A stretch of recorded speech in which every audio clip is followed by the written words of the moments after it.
thank you for joining us today. It's great to be here again. Really want to thank all of you for listening in, the people that are repeatedly coming back listening, all our supporters, people sharing us on Facebook, liking us, keep us going. We're coming to you live, KHTS hometown station, 1220 AM and 98.1 FM. And we're streaming live hometown station and at the Doggie Director on Facebook also. I am Stephen Ritt. I'm the Doggie Director. I'm your host. Today's topic really is something that means a lot to me because it's overall what's being publicized a lot now, methods and techniques of training your dog, which is based on force and dominance training. So we're seeing this a lot out there. And some of you know, some of you don't. I went to school for dog behavior, psychology, obedience, and protection training when I was 17. After that, I started my own company here in California, Canine Concepts, where I trained hundreds of dogs in obedience and some in protection and behavioral problems. And I was taught to always use dog psychology and learn how a dog thinks before you can really, you have to really learn how your dog thinks before you can properly handle them. And of course, I was taught you want to be humane and more of a psychological approach to it. Before I really get started on today's topic, which is force dominance training, I really, want you to remember ultimately our goal, and your goal should be with your dog, is to, sorry, I heard a noise somewhere over here in the distance, is to really, our goal, and ultimately you want your dog to listen to you off leash in any given situation and at a distance, off leash at a distance, whether it's come or stay, with distractions going on. That should be your goal. And force and dominance training actually, does the opposite of that. You can't force your dog to do something when he's 30, 40 feet away from you if they're used to being hit, grabbed at, manhandled. A lot of people really, start unknowingly even force training on leash, which has dire consequences later off leash when you're working with your dog. You're pulling, you're tugging on that leash. That's a form of force. You're not exhibiting, or teaching your dog a consistent technique. So remember, I'm going to get into that later. Be careful of overforcing your dog on leash even unknowingly, because it will have consequences later to off-leash training, which I'll get into in a bit. So besides being over heavy-handed with the leash, force training can also mean hitting your dog, manhandling your dog, over a use of chokers and pinch collars, shock collars. And the one thing that really gets me is I'm seeing a lot of people trying to dominate and use force by pushing down on their dog's backs and shoulders. Now, some of the stuff you got to really look at. Would you do this to your children? Don't you want to teach more with kindness and love and respect and understanding? So when you deal with force dominance training with behavioral problems, you're actually dealing more with the symptom, and you're not getting to the root of the cause of the problem. So that's part of the problem when it comes to force training, when it comes to issues, behavioral problems, aggression. It just begets more aggression. Force training like that, pushing down, you're going to get a dog that either gets aggressive back because you're bringing out the defensive reflex in them. They just know something hurts, someone's trying to overly dominate me, and they might not even know what it's for. So this causes a lot of confusion. You can understand a dog, this is another problem. When you're using force techniques when you're first starting to train your dog and teach them, or puppy, they don't really know what you're trying to teach them. They just know you're being overbearing, you're being mean. So this can lead to not only a defensive reflex, it can also lead to severe submission. Let me get that out. Severe submission with your dog. where they're even doing submissive urination, where they're not coming out of this submissive mode quick. They're staying in it. So now they're just scared. They're not even going to listen to you. Just like, if they were distracted too much and your dog's not trained, now their whole thing is just fear sets in. So remember, dogs and animals have a fight and fright reflex. So they're going to do one of the two. They're either going to submit or get aggressive back. So you can get over submission, behavioral problems with dogs using force and dominance techniques also. So you really, doesn't it make more sense? You teach your kids using psychology, knowing how a child thinks. I always loved dogs as a kid. That's why I went to school to learn dog training at 17. So besides using dog psychology, knowing dog behavior, you really want to put your heart in, come from your heart when you're teaching and working with your dog, just like you would with a child you loved. So I'm trying to kind of disprove, I guess, here some of these techniques that are going around in training, that's being publicized a lot for years now.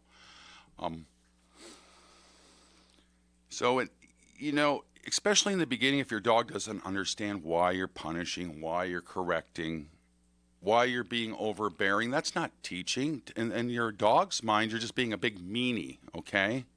Basically, now you're making the learning more confusing and frustrating. So they're really not learning anything. They're just learning when you go to grab them, when your facial expression shows anger, they're in trouble. They're not necessarily even connecting it with bad behavior.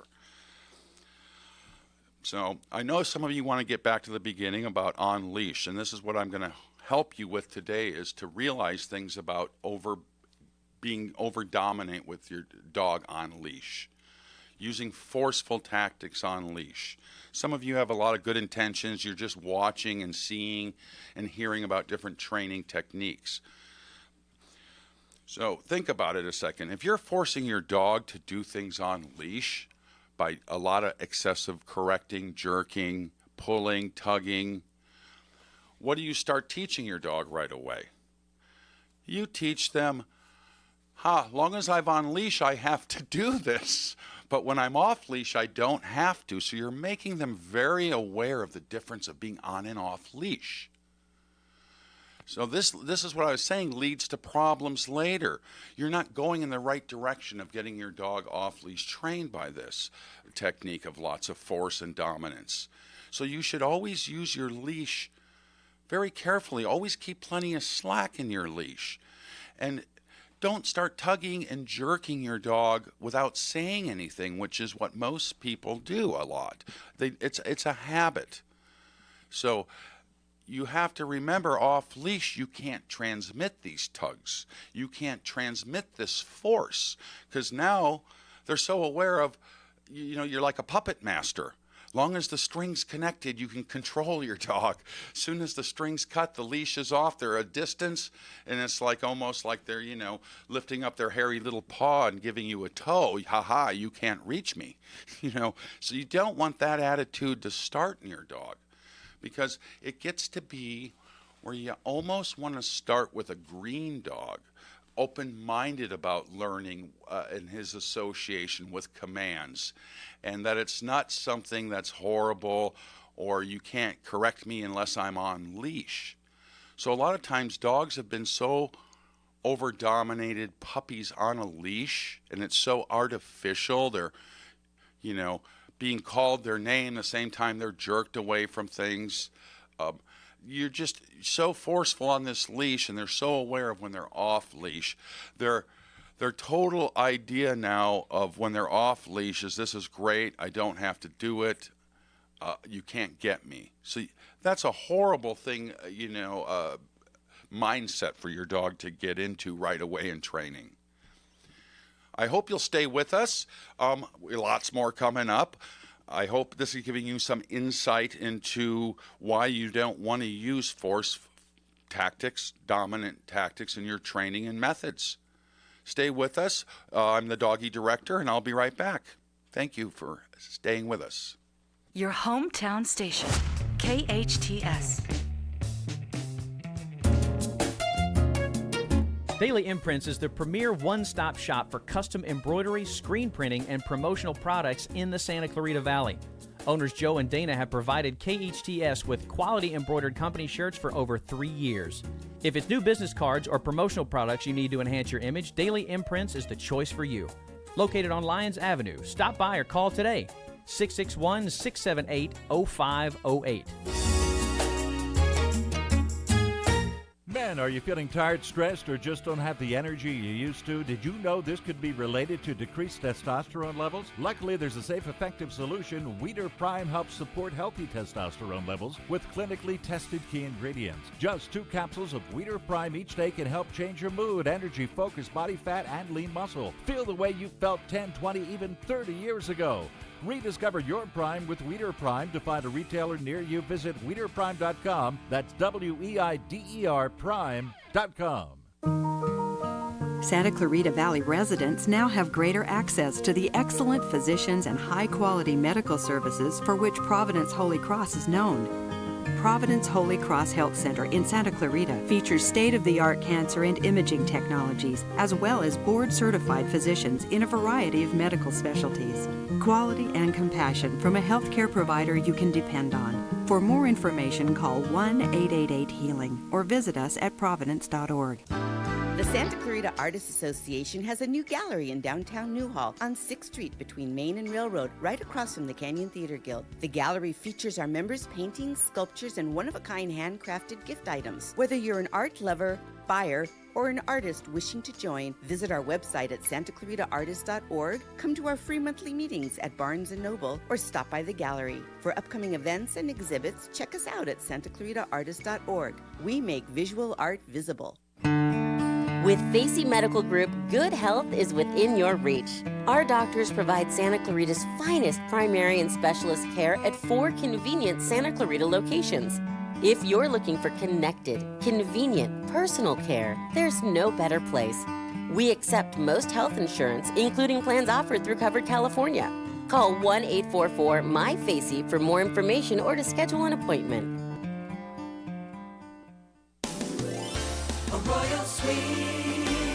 A Royal Suite Home Furnishings is celebrating its 41st President's Day sale with the lowest prices ever. Now through February 28th, a 3-piece queen bed, only $148. Or a 5-piece queen bedroom set with bed, dresser, and nightstand, just $388. A beautiful 5-piece sectional, only $1198. Bedroom sets from $799. And foam mattresses on sale. Hurry, limited stock only. Plus 48 months financing, no interest on approved credit. A Royal Suite Home Furnishings in Centerpoint across from Sam's Club or at aroyalsuite.com. A Royal Suite. Sweet dreams. Your hometown station, KHTS. Welcome back to the Doggie Director with Canine Master Stephen Ritt. Stephen is well known for training animals you see in many movies and sitcoms. Stephen is the creator of the Ritt Way, a training method that works by applying loving and time-tested techniques for a more enjoyable training experience. Lines are open. You can call Stephen at 661-298-5487. That's 661-298-5487. You can listen live online at hometownstation.com. And now, Stephen Ritt, your dog's best friend. Back. Thank you for staying with us. I hope you're enjoying the show. I'm Stephen Ritt, the Doggie Director. If you're just coming in and listening in now, we're talking about force or dominance training, which you're seeing a lot on TV, on social media, and it can mean a lot of things. We covered all the different things that can mean, and we're back to people unknowingly using force dominance techniques on their dogs on leash. So remember, you don't want to be heavy-handed on leash is the main thing. You don't want to do too many corrections and jerks where the dog's trying to get away, or where he learns that you can control him on leash, and he's so aware of that because you've been over dominant and forceful that now off leash they have a bad attitude about doing stuff. Let's face it, dogs are really smart. And if you ask me personally, any idiot can train a dog on leash. What separates the men from the boys is getting your dog to work consistently off leash at a distance with distractions. So we're promoting positive training techniques here. We're promoting, and if you train the Ritt Way, you're using your dog's inherent natural ability to want to please, and you're tapping into that. You're tapping into making it black and white and clear in your dog's mind. Everything you want them to do, every command is the positive thing. It's the best thing in the world. And there's no doubt about it. Every time you use their name or give them a command, they know that's what really makes you happy, and they associate that command or word as, let's say, the best thing since sliced bread, which I'm sure a lot of you have heard, even younger people. So you really want that in your dog's mind, that this is the best thing in the world, listening, obeying, doing these commands.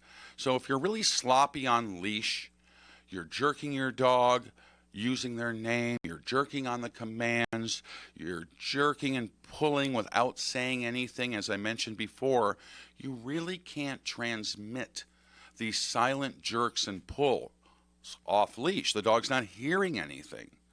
All right? So you really want to be as consistent as possible and don't use too much force with the leash, even unknowingly. A lot of people are just pulling and tugging. They're not asking their dog to do something even. They're just, I'm taking off, I'm going. It's not like, come on, boy, let's go. They're just pulling and jerking. So use it. Listen, I'll do another show, The Art of the Leash, another time, okay? But it really is. Dog training can be an art and science. It doesn't have to just be random corrections, jerks, firm one time, repeating commands another time. You can really get it down to a science where your dog can be 95% of the time or more consistent to one command. Now, the other times he doesn't listen, you can get him, no person's 100% consistent, right? So why would any dog be 100% consistent? But they're going to be as consistent to you. You can get them to listen to one command 95% of the time or more, and the times they don't, listen to one vocal correction. All right? That's basically the Ritt Way in a nutshell right there, all right? Back to dominance force training.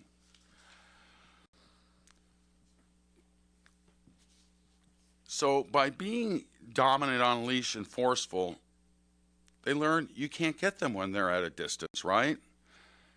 It's really, really sad when you see a lot of dogs just confused, really, because of overdominance. They're getting submissive, they're staying submissive, they don't realize that correction or punishment or the force or dominance you used was just for that second. And everything's okay now. No, they'll stay in that down mode, that confused mode because of your over dominance. Remember, dogs live for the second. So, any correction should be just at that moment, as soon as they tug on leash. Then when they're coming back to you, you're praising them, talking them. You're always praising and talking to them when they're slack on that leash. You're letting them know just at the moment you pull and hit the end of it.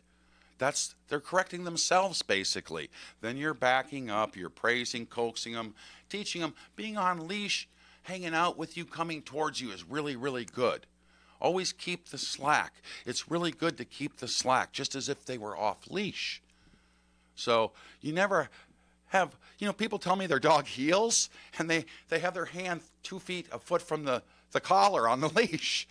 Yeah, it heals as long as your hand's right there and it can't go anywhere with the leash.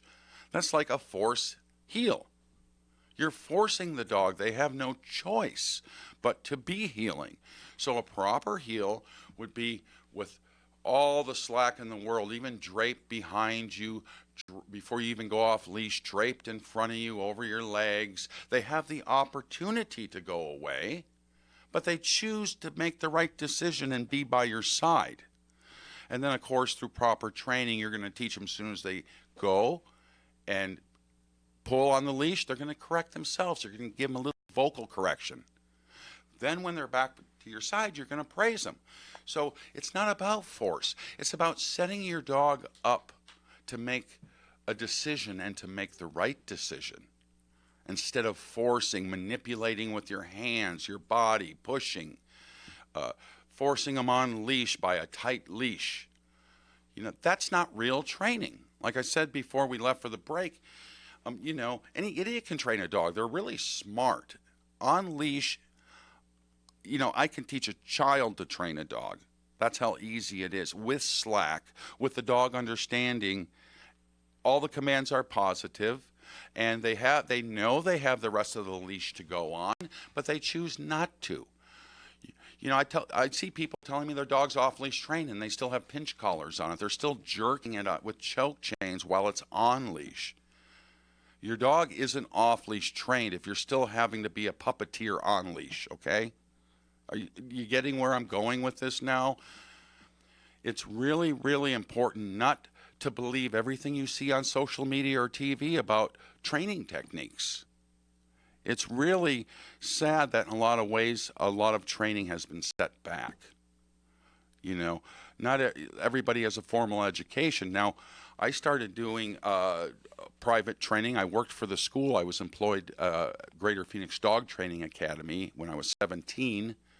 After I took the course, they employed me. Then I came to California. I started Canine Concepts, in-home dog training. There was so few trainers in the early 80s. Now everyone's a trainer. You're getting a degree out of a bubblegum machine. You don't have formal training. You're using force techniques.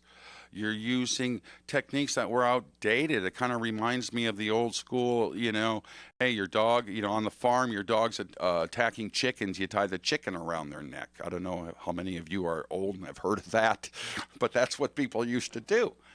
Or call your dog to the feces when it goes to the bathroom in the house and rub their nose in it. Okay, this is all old school. We know dogs are so much smarter. So it's more about teaching. Keep that in mind when you work your dog on leash even. Hey, I want what's best for my dog. I love my dog.